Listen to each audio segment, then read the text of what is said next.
en el marco de nación histórica, vamos a centrar la conversación, que en cualquier caso es introductoria de todo del concepto, sobre todo de nación, en España.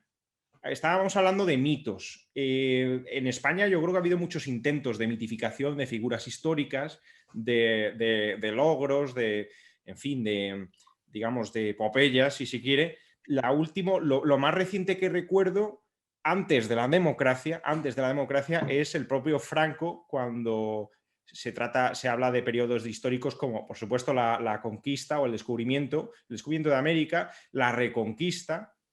Todo esto aquí hay una mitificación, ¿no? Don Pelayo, etcétera. Esas son figuras mitificadas y ahí hubo un nacionalismo español. En un momento dado incluso, recordarás que se celebraba el Día de la Raza. Todavía hay países iberoamericanos que lo celebran como tal, ¿no? El 12 de octubre. Entonces, háblanos un poco, si puedes, de esa mitificación que hubo en esa época, y si quieres ya damos paso a lo que sucede después, cuando llega la democracia y empiezan a volver nacionalismos en distintas regiones de España. En España eso se lleva a efecto de una forma muy evidente en la guerra civil, cuando los bandos se dividen en republicanos y nacionales. Piensa bien, nacionales, no nacionalistas. ¿Por qué? Porque no se concibe otra forma de la nación que no sea la nacionalista.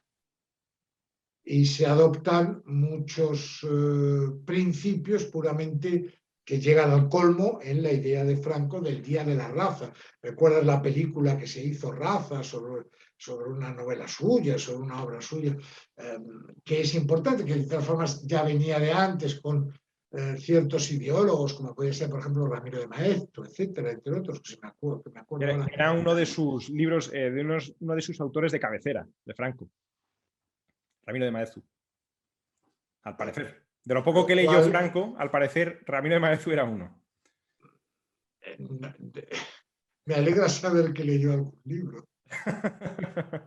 Sí, le gustaba sí. Pero es que no, las personas que trataron con él y que después contaron este tipo de cosas, ya cuando Franco había muerto, dijeron eso, ¿no? Que realmente no era una persona de mucha cultura, para nada, no lo era, pero que sí que tenía, 3 o 4 libros. En cualquier caso, una persona muy austera. Entonces, una persona muy austera, como sabes, ¿no? Una persona que es muy austera y que aparte de ir a pescar, como se sabía ya en los últimos años de la dictadura, hombre, algo más haría, pues hombre, algún libro que le dijera las cosas que él quería escuchar, pues tendría. Ramiro de Maeztu era uno de sus autores.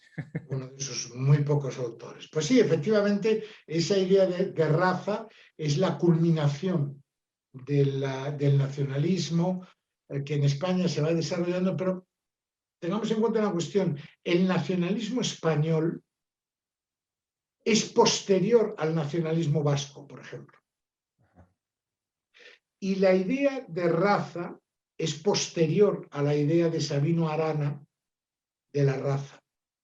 Y voy a anticipar una cosa que la hablaremos los próximos días, imagino. La enorme importancia que tiene un artículo que escribió, ¿cómo se llama este líder catalán? ¿Junqueras? Exacto. En el que hablaba de los genes. Decía que los genes de los catalanes eran muy parecidos a los genes de los suizos. No especificó qué parte de Suiza, si la italiana, la francesa, la alemana, presupongo que sería la alemana, y de los franceses.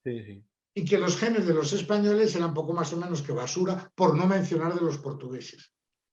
Aparte de lo que significa en sí mismo como declaración, date tú cuenta de la enorme carga política que tiene eso.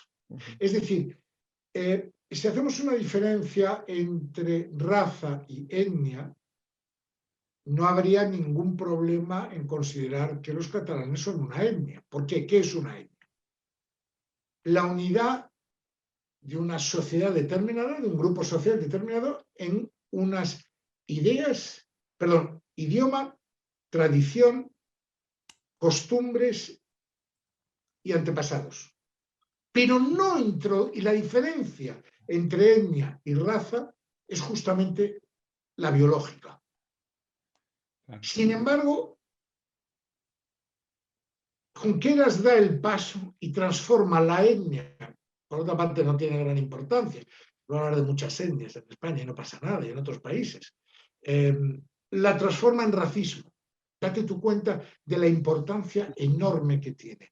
Porque siendo de una etnia, tú puedes escoger tu etnia. Es decir, me da la gana porque me siento muy bien viviendo en Cataluña, acepto sus costumbres, sus tradiciones, su idioma, no pasa nada, su cultura, en definitiva, no pasa nada.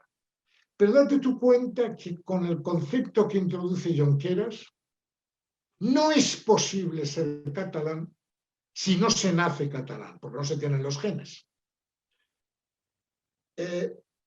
No sé si se ha comprendido bien, en general, la carga tremenda que tiene este concepto. Es decir, el artículo de Junqueras, que yo cito en mi libro, es importantísimo porque supone un retroceso de 70, 80 años, si no más, en la historia de Europa. Y asimila, y va mucho más allá, por ejemplo, que las razones que impulsaron en Serbia la guerra de los Balcanes. Bueno, a mí me recuerda un poco a Sabino Arana, ¿no? Con el PNV.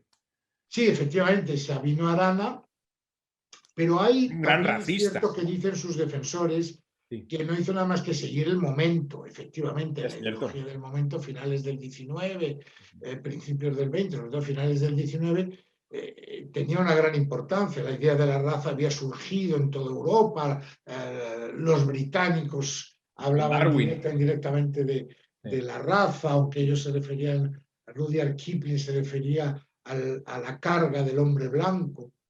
Los blancos se referían a ellos mismos, naturalmente, etcétera, etcétera. La colonización de África, el concepto de todos los, perdón, no voy a especificar porque si no nos quedamos aquí 20 años, Sí, sí. Todos los conceptos que suponían que surgieron en el siglo XIX, a finales del siglo XIX, que daban un realce especial a la raza. Sí, sí. Eso terminó, lógicamente, en la aberración nacionalsocialista. Porque fíjate tú bien, el fascismo, y a mí me parece muy mal que en general se refiera como fascismo a todo movimiento de extrema derecha, el fascismo no fue esencialmente racista. Las leyes antijudías, antisemitas, fueron introducidas por presión de Hitler. Y hay algunas anécdotas, cuando se le preguntó, por ejemplo, al mariscal jefe del ejército italiano, el mariscal Badoglio, por qué no perseguían a los judíos, el ejército italiano como el ejército alemán perseguía a los judíos, contestó, es que un ejército no está para perseguir a civiles. Y cuando Hitler se quejó a Mussolini de que no había leyes racistas y que cuando las había se respetaban muy poco, Mussolini, con esa nonchalance de los italianos, dijo, es que no estamos acostumbrados, se lo de todo. No estamos acostumbrados a perseguir a nadie, por eso. Y hay un libro maravilloso, si me permite citarlo, El jardín de los Finzi Contini. Es una obra maestra sobre el comienzo, cómo era la vida justo antes de las leyes racistas, antisemitas en Italia y justo después. Un libro precioso que se ha hecho también una película. Bueno, ese concepto de raza, al estar íntimamente ligado al concepto de nación, es lógicamente aplicable en países que defienden la pureza de su raza. El caso de los alemanes, por ejemplo. Pero fíjate tú bien que con el tiempo ese concepto de raza en la misma Alemania cambia, porque ya no se habla de la raza germana, de la raza aria, ya se incluye en la raza aria a los nórdicos. Es decir, no solamente son los alemanes puramente dichos, los germanos, que al fin y al cabo los germanos eran una tribu, no vayamos más allá, sino que también se incluye a los noruegos. De hecho, una de las razones para Hitler de invadir Noruega era porque se consideraba a las noruegas como la mujer aria más pura.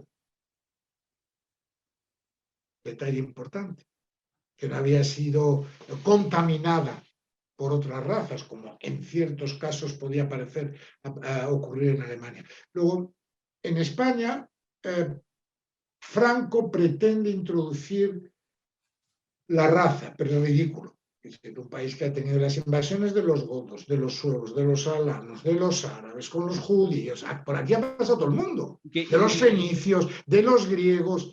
Hablar de pureza de raza española es un disparate. Eso solamente se le ocurre a alguien como, por ejemplo, Junqueras, hablar de la pureza de la raza catalana. Pero bueno, sí, pero con la gravedad de que Junqueras o Junqueras lo hace hoy día. Franco es un tipo que nació en el siglo XIX. Exacto, y que tiene una mentalidad totalmente distinta. Y aparte no tuvo éxito. No, Así claro como que no. el nacional... Fíjate una cosa curiosa. En un libro que yo considero esencial sobre la idea del nacionalismo, que es la obra de Hans Kohn, que se titula El nacionalismo, si no recuerdo mal, lo he leído hace años, pero si no recuerdo mal, se titula El nacionalismo, está editado en español por el Fondo de Cultura Económico de México. Libro esencial. Analiza los nacionalismos en todos los países. Pues fíjate bien que cuando llega a España dice que el español no es nacionalista. Efectivamente, el español es nacionalista porque lo crea Franco, porque se inventa el nacionalismo. Sí. Y fíjate un detalle curioso. Ya tenemos que hablar de literatura, pero hay una diferencia esencial en dos literaturas que son muy paralelas, que es la literatura francesa y la literatura española. En la literatura francesa, el escritor que quiere triunfar sube a París, va a París. El triunfo está en París. En España no. En España, Blasco Ibáñez te va a hablar de Valencia, Pío Baroja o Valle Inclán del norte, en fin, tienes todo un gusto, todo. García Lorca. Leopoldo a las Clarín no se mueve de Asturias, es decir, y su Vetusta no es otra cosa que Oviedo.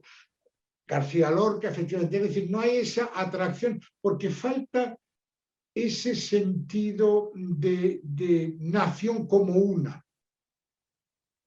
Fíjate tú bien que Francia, la República Francesa se constituyó una e indivisible en torno, frente a los que llamaban los federativos, o sea, los que querían mantener el estatus anterior de diferentes regiones y todo eso. No, en Francia se crea un Estado tremendamente centralizado. Ajá. En España no. En España no hay esa centralización, la hay administrativa, pero no hay ese centralismo porque tampoco Madrid, vamos a decir las cosas como son, tampoco Madrid se alza como la gran capital cultural de España. No.